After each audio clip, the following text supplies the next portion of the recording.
Voici Ne mange pas la consigne Circus, édité en 2015 et qui a été primé au concours de l'Educaflip en 2016 par un jury de blogueurs reconnus dans le monde de l'éducation. Ce jeu comporte un grand nombre de cartes différentes et propose 10 règles de jeu pour jouer avec les enfants. Une première série qui va jouer avec les familles et les dispositions spatiales, défis à lire ou à inventer, des défis sur les repères temporels avec des numéros de cirque, à lire ou à inventer, qui a lancé la tarte à la crème, trouver un visage de clown d'après un défi lu ou inventé, les clowns statues, prendre une carte et faire deviner aux autres, et en dernier, plusieurs règles pour cette série de cartes. On utilisera Monsieur Loyal, des cartes identiques, 13 paires identiques dans ce jeu, qui permettront de jouer ou au Memory ou au Mistigris, et donc là nous présenterons le jeu à l'affiche.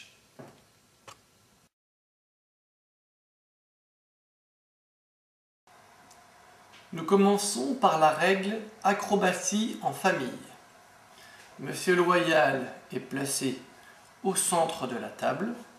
Chaque joueur reçoit une famille de couleur bleue, orange, verte ou violet. Pour plus de facilité, il est conseillé de les mettre dans l'ordre, je dirais, des enfants, des parents et des grands-parents. On partage ensuite les cartes défis entre les joueurs qu'on pose face cachée. Le premier joueur, mettons orange, commence et va annoncer un défi oral aux autres. Exemple, 2 personnages, le garçon est au-dessus de sa mère. Les joueurs doivent à ce moment-là préparer eux-mêmes l'image, poser les cartes devant eux, et dès qu'ils pensent avoir la bonne réponse, taper sur Monsieur Loyal. Le joueur le plus rapide à donner la bonne réponse va gagner la carte défi qu'il va mettre à côté de lui. Si jamais il se trompe, il ne peut gagner la carte tout en cherchant quand même la bonne réponse. Quand toutes les cartes défis ont été distribuées, le joueur qui a le plus de défis gagne la partie. Deuxième possibilité, nous avons les cartes en piste. De l'autre côté, nous avions acrobatie avec 2, 3 ou 4 personnages, 3 niveaux de difficulté. En piste présentera le même style. Il faudra cette fois-ci inventer une description. On jouera soit par colonne, soit par couleur pour les plus grands. On conseille les couleurs à partir de 9 ou 10 ans. Si nous jouons par colonne, la colonne verte, on pourrait dire « La grand-mère est entre le petit-fils et le grand-père, celui-ci est tout en haut ».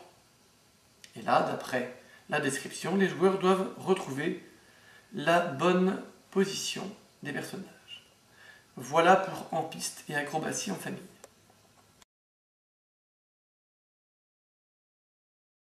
Voici maintenant les règles, le spectacle et au programme. Les cartes présentées sur la table sont les dos des familles.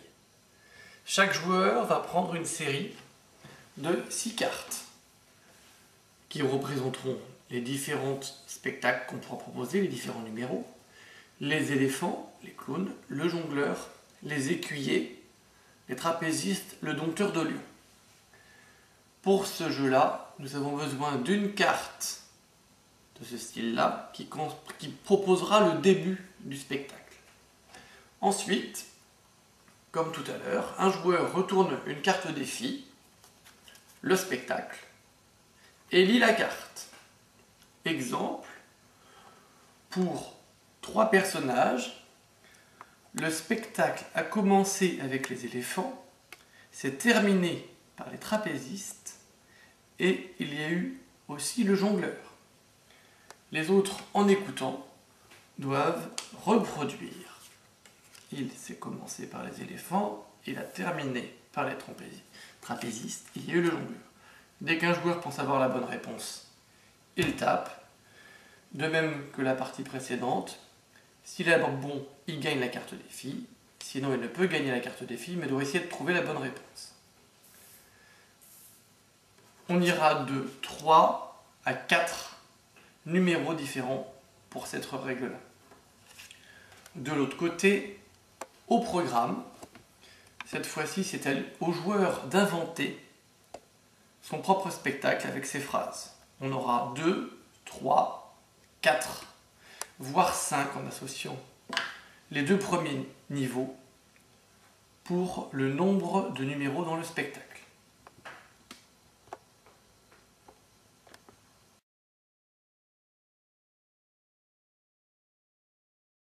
Voici le jeu qui a lancé la tarte à la crème. Le scénario de base, un clown a reçu une tarte, il faut trouver quel compère lui a lancé. Pour les plus jeunes, on jouera avec la règle qui est le coupable. Trouver en 4 questions oui-non qui est le coupable parmi les 16. Les indices seront différents. Le clown a-t-il un chapeau ou pas de chapeau? Est-ce que le clown sourit ou ne sourit pas? Est-ce qu'il a un petit nez ou un gros nez? Est-ce qu'il louche ou il ne louche pas? On pourra très bien jouer avec les couleurs également. Est-ce qu'il a un chapeau bleu ou un chapeau vert? Est-ce qu'il a un gros nez vert ou un gros nez rouge, etc. La règle principale de cette série de cartes est qui a lancé la tarte à la crème avec ces cartes défis, soit des défis écrits et il faut les trouver, soit des images de clowns, et dans ces cas-là, on doit inventer nous-mêmes la description. Exemple de défi pour le premier. Je n'ai pas de chapeau et je ne souris pas, je ne louche pas, mon nez petit et vert. En écoutant, il faut être capable de trouver quelle est la bonne réponse. Mon nez petit et vert, je ne louche pas, je ne souris pas, je n'ai pas de chapeau. Le premier joueur a tapé sur le bon clown, retourne la carte. Si jamais le numéro correspond, il gagne. C'était bien le clown Théodore. Sinon, c'est aux autres joueurs de trouver la bonne réponse. Deuxième série. Le clown proposé ici est Achille. Je peux donc proposer, il n'a pas de chapeau, il sourit, il a un gros nez rouge et il louche. Les autres joueurs doivent faire de même. La dernière règle est un peu différente, elle est un peu plus forte. Elle est plus intéressante pour les jeux de mémoire. Il s'agit de reconnaître de mémoire et de décrire un clown. Je propose par exemple ce clown-là. Un joueur le propose à un autre. Le deuxième joueur le regarde attentivement pendant 5 à 10 secondes. Le premier joueur, lui, connaît le numéro. Ensuite, le premier joueur le mélange, il les remet sur la table, et le deuxième joueur, de mémoire, doit redécrire le clown aux autres joueurs. Bien sûr, le premier n'est pas concerné, et il s'agit de le retrouver. Si le joueur a bien retrouvé, le premier joueur peut vérifier le numéro, et ainsi de suite.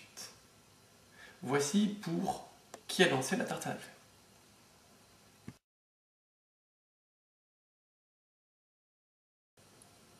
Règles de motricité et de repérage spatial, les clowns statuent.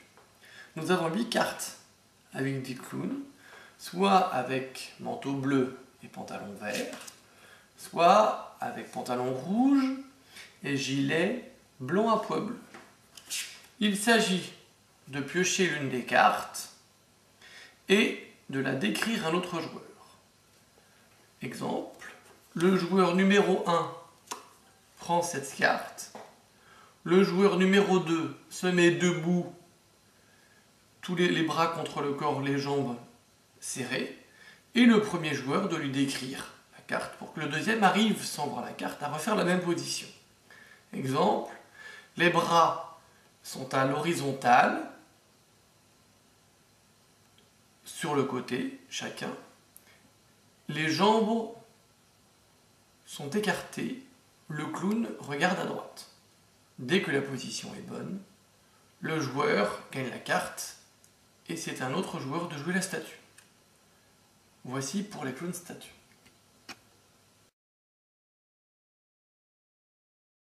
Voici la règle à l'affiche. On partage les cartes entre les joueurs. On met Monsieur Loyal posé sur la table, au centre un peu plus sur la droite. Et on va retourner des cartes. Le premier joueur retourne sa première carte. Le second retourne. Il s'agit de trouver si les cartes sont soit identiques, soit il n'y a qu'un seul élément commun et lequel. Le premier joueur qui annonce tigre, ou le tigre par oral, gagne la carte qu'il met sur le côté.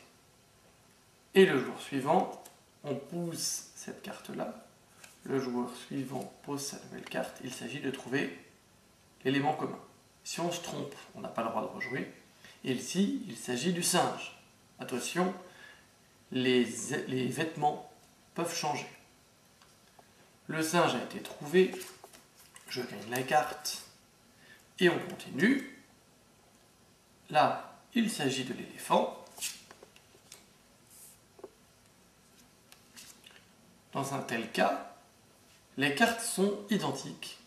On ne doit donc rien annoncer par oral, juste taper sur Monsieur Loyal. Le plus rapide gagne la carte, etc. jusqu'à ce que toutes les cartes soient données. À la fin, quand il ne reste plus que 2 cartes, le gagnant ramasse les 2 dernières. Voilà pour la règle à l'affiche.